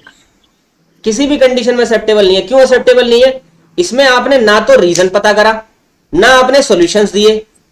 आपने तो कुछ दिया ही नहीं ना। बेस्ट पॉसिबल रीजंस बताओ, बेस्ट पॉसिबल सॉल्यूशंस बताओ। यही है सिचुएशनल क्वेश्चन का पूछने की वजह। ठीक है सर, मैं इसका फिर से आंसर करूं मैं? हाँ, फिर से आंसर करो। ठीक है, मैं सबसे पहले बच्चे का कारण जानूंगा कि बच्चा लेट क्यों आता है। अगर बच्चा कहता है कि मैं दूर रहता हूँ तो मैं उस बच्चे को कहूंगा कि बेटा फिर थोड़ा जल्दी आया करो। सर उसका एक ये भी कारण हो सकता है कि स्कूल का क्लास का एटमोसफेयर उसके हिसाब से नहीं है, या उसका एक ये भी कारण हो सकता है उसने होमवर्क नहीं करा है। ठीक है। हाँ, क्वेश्चन को ना और उसका सर आंसर। एक ये भी हाँ, कारण है कि उसका जो फ्रेंडली जो ग्रुप है सर, वो ठीक नहीं है सर। या उसके घर का माहौल ठीक नहीं है, घर पे उसके ठीक ना रहता हो मम्मी पापा के बीच में, या उसके घर पे सिर्फ मम्मी है डैडी नहीं है, जो कि मम्मी खाना बनाती है, मम्मी छोड़ने आती है, इस वजह से भी सर वो लेट हो जाता है। ऐसे सर बहुत सारे रीजन है। हाँ। अब ये बेस्ट पॉसिबल आपने रीजन बताए ना, और बेस्ट पॉसिबल सॉल्यूशंस भी बताने। सिचुएशनल क्वेश्चन पूछने की वजह तो समझो यार कि क्यों पूछा जा रहा है। वो ये थोड़ी जानना चाह रहे हैं कि मैं कारण, ये तो हर क्वेश्चन में रेप्लीकेट कर सकते हो आप कि मैं कारण जानने की कोशिश करूंगा और उसका समाधान करूंगा। ये तो हर क्वेश्चन में रेप्लीकेट हो गया, फिर क्वेश्चन ही क्यों पूछ रहे हो? ठीक है। हाँ ऋषि, आप पूछ लो, क्रॉस क्वेश्चन पूछ लो इनसे। सर मेरे बच्चे ने, सर ने पूछा, मैंने एक आंसर दिया। सर मैं जिस रूट से आता हूँ उस रूट की वो फर्स्ट बस है, इससे पहले बच्चा नहीं आया। समस्या समाधान निकालिए। मैं जिस रूट से आ रहा हूँ, मैं अपना किस रिपीट कर रहा हूँ, जिस रूट से आ रहा हूँ उस रूट की फर्स्ट बस है, तो उसी बस में मैं आता हूँ। अब क्या सोल्यूशन करोगे इसका? बच्चे ने आंसर कर दिया। इसका आपने ये तो पढ़ा हो कि कोई भी जो प्राइमरी स्कूल होता है वो 1 किलोमीटर के दायरे में होता है। आपने ये तो पढ़ा ही है। तो या तो उसके डैडी छोड़ने आ सकते हैं थोड़ा जल्दी, अगर जरूरी नहीं है कि उसको बस में ही आना है, और भी विकल्प हो सकते हैं। उसके डैडी के पास साइकिल हो सकती है, उसकी मम्मा छोड़ने आ सकती है। लेकिन हम ये जानते हैं प्राइमरी स्कूल जो होते हैं वो 1 किलोमीटर के दायरे में होते हैं, इतनी दूर नहीं होते हैं कि बस में आने में 1 घंटा लगेगा या 1.5 घंटा लगेगा। स्कूल तो होते हैं, वहाँ पढ़ाई अच्छी नहीं होती, इसलिए बच्चा आपके स्कूल में आ रहा है। वहीं टीचर अच्छे नहीं है, आप अच्छे टीचर हैं। केंद्रीय विद्यालय 1 किलोमीटर के अंदर अंतर्गत नहीं होता। सर वैसे भी स्कूल तो State government- 2 किलोमीटर के आसपास ही है ना सर, एक 2 से 3 किलोमीटर है, वो स्टेट गवर्नमेंट की पॉलिसी है, सेंट्रल गवर्नमेंट की पॉलिसी नहीं है। सर 1 किलोमीटर नहीं सुना। 1 किलोमीटर नहीं है वैसे, 2 से 3 किलोमीटर के बीच में। सर क्या ये ऑथेंटिक रीजन है कि एक स्कूल में टीचर अच्छे हैं, एक स्कूल में सेकेंडरी होते टीचर हैं वो अच्छे 3 नहीं किलोमीटर के अंदर में होते हैं। 2 से 3 किलोमीटर के अंदर करते हैं श्याम प्राइमरी स्कूल। सर जो केवी स्कूल होते हैं ना, डिस्ट्रिक्ट में एक ही होता है ना पर एक डिस्ट्रिक्ट में केवीसी एक ही स्कूल हो सकता है, ज्यादा 2 हो जाएंगे, इससे ज्यादा तो होंगे नहीं। और जो डिस्ट्रिक्ट होती है लमसम 50-70 किलोमीटर के दायरे में ही आती है। नहीं, दिल्ली का कौन सा डिस्ट्रिक्ट है 70 किलोमीटर दायरे में आ रहा है? दिल्ली से बाहर की बात कर रहा हूँ सर। दिल्ली से बाहर भी बहुत सारे ऐसे डिस्ट्रिक्ट हैं जो 70 किलोमीटर के दायरे में नहीं आते, बहुत कम छोटे में ही निकलते हैं। एक्सक्यूज मी सर, हाँ जी। क्या रीजन बताने में ये कारण एक ऑथेंटिक है कि उस स्कूल में टीचर अच्छे नहीं है तो हम उस स्कूल में नहीं पढ़ते, और यहाँ पे टीचर अच्छे हैं तो हम इस स्कूल में पढ़ने आ रहे हैं? बिकॉज सर जो वो होती है, जैसे कि टीचर्स की जो भर्ती होती है वो सर जितनी उनकी काबिलियत होती है उसी के अकॉर्डिंग तो होती होगी सर। तो क्या ये बात ठीक है कहने के लिए जो अभी किसी हमारे एस्पिरेंट ने बोला है? ये स्कूल में सारे टीचर गलत नहीं हो सकते हैं। तो ये हो सकता है कि बच्चे को समझ में ना आए जो टीचर करवा रहे हैं, ये तो नहीं होता कि टीचर अच्छे नहीं है। देखो, कभी भी किसी भी स्टूडेंट को क्लासरूम में लेट आने की वजह के पीछे सबसे मेजर जो रीजंस होते हैं ना, वो ये होते हैं कि बच्चे की ना कि हैबिट फॉर्म हो गई है। ठीक है, वो एक टाइम उसने फिक्स कर लिया है कि मुझे इस टाइम तक आने पे कोई भी परेशानी नहीं होगी, तो बच्चा जनरली उसी टाइम को अडेप्ट कर लेता है अपने टाइम टेबल के अंदर और उसी समय पर आने की कोशिश करता है। ठीक है, तो हमें ये हैबिट जो फॉर्म हुई है ना, इसे चेंज करना पड़ेगा सबसे पहले। अब इस हैबिट को चेंज करने के लिए हमें ये देखना पड़ेगा क्या कोई और रीजन तो नहीं है, क्या सिर्फ हैबिट फॉर्मेशन ही हुई है। तो अगर कोई और रीजन नहीं है तो हैबिट फॉर्मेशन को चेंज करने के लिए हमें या तो उसको पनिश भी करना पड़ सकता है ना, हम ग्राउंड के चक्कर लगवा सकते हैं, या बच्चे को कह सकते हैं कि भाई आप अपने पेरेंट्स को बुला करके लाइए, या कोई और भी समाधान कर सकते हैं जिससे कि कहीं ना कहीं बच्चा इस जो हैबिट फॉर्म हुई है इसको चेंज कर ले। एक तो रीजन ये हो गया हैबिट फॉर्मेशन से रिलेटेड। दूसरा कि हो सकता है कि बच्चा दूर से आता हो। यहाँ पर ये 2-3 किलोमीटर वाला दायरा वाला आंसर नहीं कर सकते आप ये कर सकते हो कि हो सकता है कि बच्चा दूर से आता हो, उसको आने में समय लग जाता हो। ठीक है, क्योंकि स्टेट गवर्नमेंट्स के स्कूल्स जो है ना, वो कई जगह पर ऐसे भी हैं जो काफी दूर है। ठीक है, ये हर जगह पर अप्लाई नहीं होती, ये हमारी गवर्नमेंट की पॉलिसी है, मानता हूं, लेकिन केवीएस के स्कूल के लिए अगर हम देखें तो ये कहीं से भी अप्लाई नहीं होती। और केवीएस प्राइमरी स्कूल को भी पढ़ाता है, प्राइमरी टीचर्स को भी पढ़ाता, मतलब प्राइमरी स्कूल को पढ़ाता है, प्राइमरी जो बच्चे होते हैं उनको। ठीक है, तो वहां पर केवीएस के स्कूल में तो ये अप्लाई भी नहीं हो रही है बात। तो हो सकता है कि बच्चा थोड़ा लेट आता है क्योंकि वो थोड़ा सा दूर से आता है। तो कहीं ना कहीं हम इस बात का पता करने की कोशिश करेंगे, क्या बच्चा डिस्टेंस की वजह से लेट हो रहा है। अगर ऐसा है तो हम बच्चे को कोशिश करेंगे कि वो समय से थोड़ा पहले निकले। और इस बात को सपोर्ट करने के लिए जब पेरेंट्स टीचर मीटिंग होगी उसमें हम उनके पेरेंट्स से भी डिस्कस करेंगे कि बच्चा लेट आता है और लेट आने के क्या क्या डिसएडवांटेज हो सकते हैं या क्या क्या चीजें छूट जाती हैं बच्चे की। जैसे असेंबली की इंपॉर्टेंस बताएंगे, क्योंकि बच्चा असेंबली छोड़ देता है, तो असेंबली की क्या इंपॉर्टेंस है, इस बात को रियलाइज कराने की कोशिश करेंगे बच्चे को भी और उनके पेरेंट्स को भी। ठीक है, तो एक तो रीजन ये एक और हो गया। दूसरी चीज हम ये जानने की कोशिश करेंगे कि बच्चा लेट आ रहा है, अब उसके पीछे कहीं स्कूल तो कारण नहीं है, कहीं ऐसा तो नहीं है कि स्कूल का एनवायरनमेंट उसके अकॉर्डिंग ना हो, वो अप्रोप्रिएट ना मानता हो। तो कहीं ना कहीं हम कोशिश ये करेंगे कि बच्चा उस स्कूल के एनवायरनमेंट को अगर गलत समझ रहा है तो उसकी वो वहां पर करेक्शन करने की कोशिश करेंगे, स्कूल के एनवायरनमेंट को उसकी नजर में इमेज को बनाने की कोशिश करेंगे। इसके अलावा क्या बच्चा किसी और कार्य में तो संलिप्त नहीं है। जैसे जनरली क्या होता है कि जो इवनिंग के स्कूल्स होते हैं, मतलब सेकंड शिफ्ट के जो स्कूल्स होते हैं, उसमें यह देखा जाता है कि बच्चा इसलिए लेट आता है क्योंकि वो किसी और स्कूल में भी जाता है। ठीक है, तो 2 स्कूल में आने की वजह से वो एक स्कूल के अंदर लेट हो जाता है और ये समस्या बन जाती है एक स्कूल के लिए। तो वहां पर हम उनको समझाएंगे कि आपको किसी दूसरे स्कूल में जाने की जरूरत नहीं है, आप इसी स्कूल में रहकर अपनी एजुकेशन को अच्छे से कंप्लीट कर सकते हैं। या जो भी आपको बेस्ट पॉसिबल लगता हो। तो ये कुछ बेस्ट पॉसिबल रीजंस हैं, कुछ बेस्ट पॉसिबल सॉल्यूशंस भी हैं जो आप अपने अपने अकॉर्डिंग ले सकते हैं। सर एक रीजन ये भी तो हो सकता है कि ग्रुप बना हुआ है या घर में या तो और बच्चों को भी ऐसे करते हैं रहा है कि वो भी नहीं जा रहे तो हम भी नहीं जा रहे, तो एक ग्रुप का भी इफेक्ट हो सकता है एनवायरनमेंट का। हाँ घर बिल्कुल पे है, बाहर बिल्कुल है, फ्रेंड सर्कल की वजह से इन्फ्लुएंस हो जाता है और वो लेट आते हैं तो ये भी लेट आता है, ऐसा होता है। मेरा 100% फ्रेंड आ रहा है तो मैं भी लेट आऊँ। बंक के पीछे तो रीजन ही यही है। अगर बच्चा बंक करता है ना, उसके पीछे तो रीजन ही ये है। रीजन ही यही होता है। हाँ, रीजन ही ये होता है। सिंगल बंक बहुत कम लोग करते हैं। वो अगर कर रहा है सिंगल बंक तो दैट मीन्स क्लास में कोई ना कोई कॉपी चेक होने वाली है या टेस्ट होने वाला है। Yes sir. ठीक है सर डिस्टेंस का इशू कभी नहीं होता, वो एक दिन होगा 2 दिन होगा लेकिन कंटिन्यू कभी नहीं होगा, क्योंकि डिस्टेंस को देखकर ही बच्चा एडमिशन लेता है। और जैसे परफॉर्मेंस की बोली किसी ने, तो परफॉर्मेंस सर सभी बच्चों का देखा जाता है। जैसे प्राइवेट स्कूल में होता है, जब पेरेंट्स एडमिशन कराते हैं तो उसका ओवरऑल रिजल्ट देखते हैं। वो बोल रहे हैं ना एक स्कूल बेस्ट है, वैसे है क्वालिफिकेशन तो उनकी भी अच्छी है, सभी टीचर्स की वही है सेम, लेकिन उसका वो रिजल्ट देखते हैं। और सर मुझे लगता है कि बच्चा है ना ये इसी वजह से कराता है, जैसे हमने खुद फील किया है अपने स्टूडेंट लाइफ में कि जैसे एक टीचर है, आज हमने कुछ काम नहीं किया तो सर है ना में पनिश तो करेंगे ही करेंगे, जैसे डांटेंगे या इंसल्ट करेंगे कुछ भी। तो बच्चा होता है ना तो मतलब स्कूल में होता है लेकिन फिर भी छिप के रहता है कि मुझे उस सर के सामने जाना ही नहीं है, तो वो डर होता है उसके अंदर एक बच्चे के। और एक होता है कि आज हमने जैसे अपना होमवर्क किया हो या ना किया हो लेकिन हमें क्लास ज्वाइन करनी है क्योंकि वो इंटरेस्टिंग है। तो कई बार होता है ना बच्चा जैसे अपना बैग भी नहीं लेकर आता था, जैसे गवर्नमेंट स्कूल में होता था, लेकिन हम पढ़ लेंगे, सब कुछ नहीं बोलेंगे, किसी दूसरे से पढ़ लेंगे।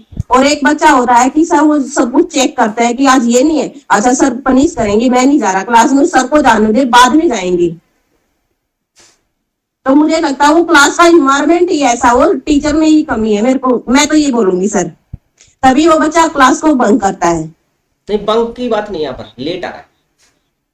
वो लेट आ रहा है सर, वो जानबूझ नहीं, सिर्फ ये रीजन नहीं, सुमन, ये रीजन नहीं है, सिर्फ मल्टीपल। ये तो सर फर्स्ट पीरियड के लिए पॉसिबल है, वो इतना भी लेट नहीं आ सकता कि वो लंच के बाद स्कूल में एंटर करे। मल्टीपल रीजंस हो सकते हैं, ऐसा नहीं है। बिल्कुल मोनिका सही कह रही है कि मल्टीपल रीजंस होते हैं बच्चे के लेट आने के, जिसमें हम फोकस कर सकते हैं बहुत सारे पॉइंट्स पर, जो भी आप लोगों को अपने अपने अकॉर्डिंग लगते हैं वो कर सकते हैं। हाँ वो ऐसा ही तो दिखाया है, वो स्कूल में भी जाता है और स्कूल से जब आता है तो अपनी मस्ती आता है, इधर उधर घूमता हुआ, इंटरेस्ट नहीं होता है स्कूल में। हाँ, बेस्ट पॉसिबल रीजंस मैंने आप लोगों को बताया जो ट्रेंडिंग रीजंस है। ठीक है, मतलब ऐसा होता है, ये बच्चों को जनरली जो लेट आते हैं ना उनके पीछे ये स्टेट देखी जाती है जो मैंने बताने की कोशिश। ठीक है सर इसमें ये भी तो आंसर कर सकते हैं कि जैसे वो अपने फ्रेंड्स जिन फ्रेंड्स के साथ जा रहा है तो एक एक का वेट करके जाता है, इसलिए सब लोग इकट्ठे आते हैं, तो इसीलिए सब लोग लेट हो जाते हैं। ऐसा होता है, प्रैक्टिकली है। ट्यूशन सेंटर्स में बच्चे जाते हैं, ऐसे ही जाते हैं कि एक तरफ से शुरू होते हैं, पहले उसको लेंगे फिर उसको लेंगे फिर उसको लेंगे फिर उसको लेंगे, ऐसे करते हुए स्कूल जाते हैं। ऐसा होता है, जनरली ऐसा होता है। इस बच्चे में जो इस कारण की वजह से बच्चा क्या होता है कि अपने फ्रेंड्स के साथ जाने के चक्कर में लेट हो जाता है, लेट हो जाते हैं। ऐसा होता है, प्रैक्टिकली ऐसा है, पॉसिबल है। सर आरटीआई के अकॉर्डिंग मेरे हिसाब से ये ड्यूटी तो एक पेरेंट्स की होती है ना कि अपने बच्चे को स्कूल में भेजे, टाइम से भेजे, अच्छे से प्रिपेयर करके भेजे। ड्यूटी तो होती है, लेकिन क्वेश्चन हमसे ये कहा गया ना कि लेट हो रहा बच्चा, तो इसके पीछे क्या रीजन है। अब हम ये नहीं कह सकते ना कि बच्चों पेरेंट्स की ड्यूटी होती है वो तो समय पे आएगा ही आएगा, ये नहीं कह सकते। अब ऐसे तो टीचर्स की भी बहुत सारी ड्यूटीज होती है लेकिन फिर भी रिजल्ट नहीं आता, समझ रहे? तो वो एक अलग चीज है, रिस्पॉन्सिबिलिटी है, हाँ बिल्कुल है। आरटी में ये बात बोली गई है कि पेरेंट्स की रिस्पॉन्सिबिलिटीज क्या है, स्कूल की रिस्पॉन्सिबिलिटीज क्या है, टीचर रिस्पॉन्सिबिलिटीज क्या है, स्टूडेंट की रिस्पॉन्सिबिलिटीज क्या है, सबकी रिस्पॉन्सिबिलिटीज डिफाइन की गई है। चलिए, तो अभी के लिए इतना ही रखते हैं क्योंकि काफी समय हो गया। ठीक है, कल सुबह 8 बजे मिलेंगे। ठीक है, आज ठीक था 8 बजे का समय? जी सर, ठीक था। जी सर। ठीक है, कल भी 8 बजे मिलेंगे और कल कोशिश करेंगे आप लोगों को मिस स्पेल्ट वर्ड कराएंगे, ठीक है, हिंदी के और इंग्लिश के दोनों के कराएंगे। और कुछ क्रॉस क्वेश्चंस पूछूंगा मैं आप लोगों से, cross question in the sense कि किसी डेमो टॉपिक से रिलेटेड कोई क्रॉस क्वेश्चन होंगे, रैंडम पूछ लूंगा मैं किसी से भी, ठीक है। और जिस कैंडिडेट से पूछूंगा सिर्फ वही आंसर करेगा, दूसरे कैंडिडेट से दूसरा क्वेश्चन होगा, ठीक है। मतलब एक ही क्वेश्चन, क्योंकि सिचुएशनली एक ऐसा है जिसमें मल्टीपल आंसर्स आ सकते हैं, लेकिन कुछ क्वेश्चन ऐसे हैं जैसे क्रॉस क्वेश्चन वाले, उसमें मल्टीपल आंसर्स पॉसिबल नहीं है, तो मैं हर कैंडिडेट से डिफरेंट डिफरेंट आंसर्स पूछूंगा।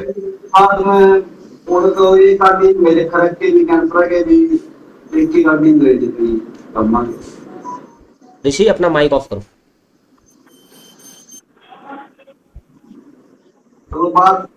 सर हाँ जी, सर जैसे क्लास में बच्चों को बोलते हैं बेटा बेटा, तो ये बोलना क्या सही होता है? ये क्या पूछ रहे हो? यस बेटा, आपने सही जवाब दिया। हाँ, क्यों नहीं बोल सकते? मतलब वहाँ डेमो टीचिंग देंगे सर, तो वहाँ तो वो सर बैठे होंगे ना। और क्या बोलोगे आप? ये नहीं बोलोगे तो क्या बोलोगे? डियर स्टूडेंट या लवली स्टूडेंट, इस टाइप से बोल सकते हैं। आपका मन करता है तो बोलो आप, बाकी जो जैसे बोलना चाहता है वो बोल सकता है, कोई दिक्कत। मतलब इन चीजों का थोड़ी फर्क पड़ेगा कि आप लवली स्टूडेंट, डियर स्टूडेंट बोलोगे तो ही ज्यादा प्रायोरिटाइज करेंगे वो, नहीं, ठीक है। बच्चा बच्चा ही होता है, ठीक है, उसको आप जैसे एक मदरली या फादरली या सिस्टरली ट्रीट कर सकते हैं वो ज्यादा पॉसिबल होना चाहिए, क्योंकि बच्चा फैमिलियर फील करे आपसे, ठीक है, इसलिए बेटा बोला जाता है, बच्चा बोला जाता है, ठीक है, जैसे हम अपने बच्चों को बोलते हैं घर में, क्योंकि प्राइमरी टीचर का एक मेजर रोल एक पेरेंट के तौर पर होता है, ठीक है, वो पेरेंट ही है एक तरीके से, ठीक है। अब लवली स्टूडेंट और डियर स्टूडेंट अगर आपको लगता है कि ये मुझे बोलना है तो आप बोलो, कोई दिक्कत नहीं है। Okay sir. तो कल आप लोगों से मिस स्पेल्ड वर्ड्स कराएंगे हम लोग, ठीक है, और पूछ भी लेंगे, और साथ के साथ कुछ क्रॉस क्वेश्चंस होंगे आप लोगों के, डेमो टॉपिक से रिलेटेड भी हो सकते हैं, आपके पूरे ओवरऑल इंटरव्यू से रिलेटेड हो सकते हैं, कुछ भी क्रॉस क्वेश्चन, ठीक है। मैं किसी से कुछ भी पूछ सकता हूँ रैंडमली और वहीं पे क्रॉस पूछ लूंगा, ठीक है। तो कल मॉर्निंग में 8 बजे आप लोग मिलना, और ये वाली रिकॉर्डिंग चाहिए तो अभी थोड़ी देर में इसको अपलोड कर दूंगा मैं, ये रिकॉर्डिंग निकले, ठीक है। कल वाली रिकॉर्डिंग भी जो होगी वो भी आपको इंस्टेंट मिल जाएगी, ठीक है। सर अभी 10 बजे क्लास होगी? नहीं आज नहीं होगी, आज नहीं होगी। DSSS वाली कह रहे हो? Okay sir. जी सर। नहीं नहीं आज नहीं, मैंने बोला था ना आज नहीं पॉसिबल है, बट कल से स्टार्ट हो जाएगी। Okay sir. ठीक है। हाँ खुशबू कुछ कह रहे हो?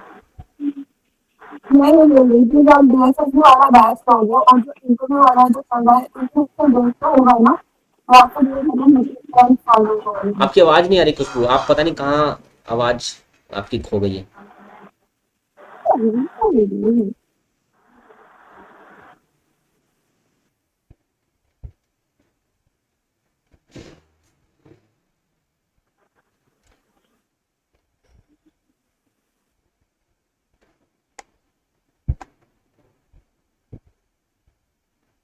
ठीक है, तो सभी स्टूडेंट्स को कल हम लोग लेंगे क्लास, ठीक है।